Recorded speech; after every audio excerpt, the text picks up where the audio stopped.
the origins of a song often take a backseat to the final result, and John Lennon demonstrated this perfectly with Come Together. Originally intended for a completely different purpose, the song evolved into something entirely new and unexpected. The Beatles eventually turned Come Together into a US #1 hit, making it Lennon's most notable contribution to the Abbey Road album. The track showcased his ability to craft lyrics that were both mysterious and impactful, words that, once set in motion, couldn't be contained. Lennon was absent for a significant portion of the Abbey Road recording sessions due to injuries he sustained in a car crash. It's uncertain whether he would have come up with something as powerful as Come Together if the idea hadn't already existed in another form. Back in 1969, during the Bed In for Peace events he organized with his wife Yoko Ono, Lennon met Timothy Leary, a prominent advocate for LSD, who was exploring a run for California governor.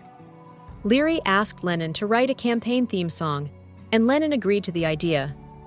As he later told interviewer David Sheff, Lennon admitted that the lyrics he created were essentially nonsensical. He explained that the phrase "come together" originated from Leary's campaign slogan. Lennon tried to write a proper campaign song, but found himself unable to do so. Instead, he ended up with Come Together, a song that wouldn't have worked for any political campaign due to its obscure and unconventional lyrics. However, Come Together would later land Lennon in legal trouble. He had borrowed its opening line, "Here come old flat top," from Chuck Berry's You Can't Catch Me, leading the song's publisher to take action. To resolve the dispute, Lennon agreed to record a couple of Berry's songs as part of a solo project, which eventually became the ill-fated rock and roll album.